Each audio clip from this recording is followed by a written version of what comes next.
2017 সালের ভোট লুট আর সন্ত্রাসের কাহিনী এখনো তাজা। বহিরাগতদের দিয়ে বুথ দখল করেছিল তৃণমূল সরকার, আর আজ 3 বছর পেরিয়ে গেলেও নগর নিগমে নির্বাচন করছে না। তৃণমূল সরকারের বিরুদ্ধে এই তীব্র আক্রমণ শানিয়ে বুধবার দুর্গাপুর নগর নিগমের সামনে কালা দিবস পালন করল বিজেপি সরকার। দুর্গাপুর পশ্চিমের বিজেপি বিধায়ক লক্ষণ ঘড়ুইয়ের নেতৃত্বে চলে অবস্থান বিক্ষোভ। দলীয় পতাকা হাতে গলায় প্রতিবাদের স্লোগান বিজেপি নেতৃত্বদের। নগর নিগমের দোরগোড়ায় সরাসরি মুখোমুখি সংঘাতের বার্তা দিলেন বিজেপি কর্মীরা। বিধায়ক বলেন, 2017 সালের 13ই আগস্ট নগর নিগম নির্বাচন হয়েছিল। ভোট লুট, বুথ দখল, সন্ত্রাস সবই করেছিল তৃণমূল সরকার। 3 বছর আগে মেয়াদ শেষ হলেও নির্বাচন করেনি সরকার। আমরা এর প্রতিবাদে রাস্তায় নেমেছি। এবার সতর্ক করে দিচ্ছি, দ্রুত নির্বাচন ঘোষণা না হলে আরো বৃহত্তর আন্দোলন হবে। কেন্দ্রীয় প্রকল্পের টাকা আটকে দিয়ে বিজেপি নাটক করছে বলে কটাক্ষ করে জেলা তৃণমূলের মুখপাত্র উজ্জ্বল মুখোপাধ্যায় বলেন, পরের পর নির্বাচন হচ্ছে, দুর্গাপুর নগর নিগমেও নির্বাচন হবে, সবাই সঠিক পরিষেবাও পাচ্ছে, কিন্তু বিজেপি এখন কিছু খুঁজে না পেয়ে নানান রকম ভাবে নাটক করে যাচ্ছে। ব্যুরো রিপোর্ট, সোজা কথা নিউজ। আপনারা সকলে জানেন 2017 সালের 13ই আগস্ট দুর্গাপুরে ভোটকে লুট করেছিল, গণতন্ত্রকে হত্যা করেছিল, দুর্গাপুরে মানুষের অধিকারকে কেড়ে নেওয়া হয়েছিল। আজকে দাঁড়িয়ে বসে আছেন অভিজিৎ তাপস নায়ক, একাধিক প্রার্থী ছিলেন আমাদের। সেই সময়তে সকাল থেকে আর বাদ থেকে রাত্রে গুন্ডা নিয়ে আসা হয়েছিল, হোটেলে, রেস্টুরেন্টে, স্কুলে রেখে যাওয়ার পর বীরভূম থেকে, আমাদের আসানসোল থেকে, অন্ডাল থেকে, পাণ্ডবসর থেকে গুন্ডা নিয়ে ভোট লুট করা হয়েছিল।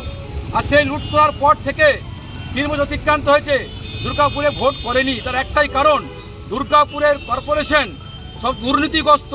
দুর্গাপুরের কর্পোরেশন তুলা তুলতে ব্যস্ত, দুর্গাপুরের কর্পোরেশন গাড়ির তেল বাঁচাতে ব্যস্ত। ঠান্ডায় বসে আছেন আর মানুষ বর্ষা পাচ্ছে না। সামান্য বৃষ্টি হলে আজকে 54 ফুট দুর্গাপুর বৃষ্টি ডুবে যাচ্ছেন, মানুষ জল পাচ্ছে না, ড্রেনের ব্যবস্থা নেই, লাইটের ব্যবস্থা নেই, উন্নয়ন নেই। মোদির টাকা বাড়াচ্ছে বাথরুমের জন্য, বাড়ির জন্য, অন্য কাজের জন্য, কাজ হচ্ছে না। এই কর্পোরেশন সম্পূর্ণ ব্যর্থ। 3 বছর কেন ভোট করেনি? আমরা বলছি মানুষ পরিষেবা পাচ্ছে না, মানুষ বঞ্চিত হচ্ছে। সেই কারণে অবিলম্বে দুর্গাপুরে ভোট করতে হবে, দুর্গাপুরের উন্নয়নকে অব্যাহত রাখতে হবে, দুর্গাপুরে ড্রেনের ব্যবস্থা করতে হবে, দুর্গাপুরে মোদি টাকা দিচ্ছেন, টাকার কাজ করতে হবে। এই দুর্নীতিগ্রস্ত কর্পোরেশন মানুষ সম্পূর্ণ ব্যর্থ হয়েছে। তার প্রতিবাদে 13 আগস্ট ঘটনা ঘটেছিল, এই কালা দিবস পালন করছি। মানুষকে আহ্বান করব, এই সরকারকে আগামী দিনে ছড়িয়ে ফেলে না দেন, উন্নয়ন স্তব্ধ হয়ে যাবে, কাজ কিছু হচ্ছে না। তাই ভোট কি হয়নি? 3 বছর পার হওয়ার পরেও দুর্গাপুরে কর্পোরেশন ভোট করেনি। কেন করেনি? নির্দিষ্ট সময় পেরিয়ে গেছে, 3 বছর পার হয়ে গেছে। তার একটাই কারণ, 19, 21, 24 তিনটে নির্বাচনে দুর্গাপুরের মানুষ প্রত্যাখ্যান করেছে, মুছে দিয়েছে, ধুয়ে দিয়েছে। সেই কারণে তারা ভোট করছে না। আমরা চাই অবিলম্বে ভোট হোক। একটাই কারণ, ভয় পাচ্ছে, কারণ ভোট করলেই বিজেপি, ভোট করলেই বিজেপি। তাই বিজেপির ভয়ে ভোট করছে না। আর ভোট না করার জন্য মানুষ পরিষেবা পাচ্ছে না। পরিষেবার স্বার্থে, উন্নয়নের স্বার্থে আমাদের ড্রেন বুঝে যাচ্ছেন, মানুষ বন্যায় ভাসছে, তিরপল নেই, জল নেই, ওষুধ নেই, হাহাকার চলছে। তাই আমি আজকে তীব্র বিতরণ করলাম লজ্জার। এই লজ্জা তৃণমূল কংগ্রেস দেওয়া উচিত, কর্পোরেশন হওয়া উচিত। এলাকায় বাড়ি ভেঙে দেওয়া হয়েছে, ঘর ভেঙে দেওয়া হয়েছে, তারা পুনর্বাসন করেনি। মোদি টাকা দিচ্ছে, ঘর করেনি। আমরা বলেছি 2026 সালে পরিবর্তন হবে। আমরা গরিব মানুষের 1,20,000 টাকা নয়, 3,20,000 টাকা দেবো ঘরের জন্য, বাথরুম করবো, বিধবা ভাতা দেবো, বার্ধক্য ভাতা দেবো। তাই মানুষের উন্নয়ন স্তব্ধ হয়ে যাচ্ছে। এই দিনটিকে আমরা কালা দিবস পালন করছি। সেই উপলক্ষে ইমার্জেন্সি হিসেবে আমরা কয়েকজন কাগজটা বসেছি, মানুষ সাবধান করতে চাইছি। আসুন সকলে পা মিলান। এই সরকার থাকলে উন্নয়ন সম্ভব নয়। 26-এ পরিবর্তন করতে হবে। দুর্গাপুরে বেকার যুবকরা দুর্গাপুর ছেড়ে বাইরে যাচ্ছে, শিল্প বন্ধ, উন্নয়ন স্তব্ধ, তোলা তুলছে, বালি লোহা তুলছে, ট্যাক্স বৃদ্ধি করছে। তার বিরুদ্ধে আমরা অবস্থান বসেছি আর কালা দিবস পালন করছি। এই কারণে আমাদের বসা। ধন্যবাদ। ভোটটা তো দেখাচ্ছে বিজেপি মানে তো 43টা ওয়ার্ড নয়, প্রথম কথা। দ্বিতীয় হচ্ছে বিজেপি মূল যে আজকের দিনে মানুষের কাছে একটা সমস্যা, বাংলার অস্মিতা নিয়ে একটা, বাঙালিদের উপরে একটা অত্যাচার, যে নিয়ে আমাদের আন্দোলন। আজকে এসআইআর করবো বলছে, বহু লোকের নাম কেটে দেবে ভোটার লিস্টে যারা আছে, ঠিক এই জায়গা থেকে দৃষ্টিটাকে সরিয়ে দেওয়ার জন্য এসব আজে বাজে কথাবার্তা বলছেন। ওনার যদি লক্ষণ ঘুরিয়ে নেতৃত্বে নিয়ে, তার আগেও শুনলাম যে উনি নাকি কতগুলো কম ত্রিপল বিলি করেছেন ওই আমাদের বিএসএনএল এর কাছে।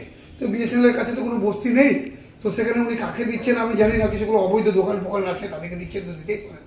আর দ্বিতীয় কথা আমি বলবো, লক্ষণবাবু শুধু একা না, এই শুভেন্দুবাবু, লক্ষণবাবু সবাই তখন দুর্গাপুরের দিকে আসছেন, কালকে তো এসেছিলেন। তাদের এইসব আজে বাজে কথা না বলে মনরেগার টাকা কেন পাওয়া যাচ্ছে না আমাদের গ্রামাঞ্চলে, প্রচুর লোক তারা আজকে ফুড ফর ওয়ার্কের জন্য যেমন ছিল, তেমনি আজকে মনরেগার টাকার জন্য কোর্ট অর্ডার দিয়েছে চালু করেছে আগস্ট থেকে, সেটাও দিচ্ছে না। আবাস যোজনা টাকা দিচ্ছে না, বিভিন্ন খাতে সড়ক যোজনা যে টাকা আছে সড়কের টাকা দিচ্ছে না। এইগুলো থেকে একবার দেখুন না, এইগুলো না দেখে লোককে বিভ্রান্ত করার জন্য এসব নানা রকম নাটকবাজি করার কোনো যুক্তি নেই। তারা বলছে 3 বছর ধরে ভোট হচ্ছে না মিউনিসিপ্যালিটিতে, ভোট তার ফলে পরিষেবা ব্যাহত হচ্ছে। না না না না, পরিষেবা ব্যাহত হয়নি, পরিষেবার জন্য লোকজন আছে সবই। ভোটের কথা যেটা আপনি বলছেন, ভোট তো পরপর হয়। পশ্চিমবাংলায় আপনারা দেখছেন যে 2021-এ ভোট হয়েছে আমাদের, তারপরে 23-এ গ্রাম পঞ্চায়েতের ভোট হয়েছে, আবার 24-এ লোকসভা হয়েছে, এটাও হবে যখন আজ না হোক কাল হবে। এ তোকে বলছেন, আর পরিষেবা তো চলছে। 5 জন বোর্ড অফ অ্যাডমিনিস্ট্রেটরস আছে, তারা প্রতিদিন বসে, দুয়ারে সরকার করে দিয়েছেন মমতা বন্দ্যোপাধ্যায়। আজকে প্রতিটি বুথে বুথে দুয়ারে সরকার লোক যাচ্ছেন, তো পরিষেবার অসুবিধা কি আছে? এগুলো বেকার এটা রাজনীতি করার জন্যই কি? হ্যাঁ নিশ্চয়ই, কোনো ইস্যু নাই বিজেপির কাছে, ওরা একটা ইস্যু তৈরি করার চেষ্টা করছে, কোনো তো ইস্যু নাই। ঠিক আছে।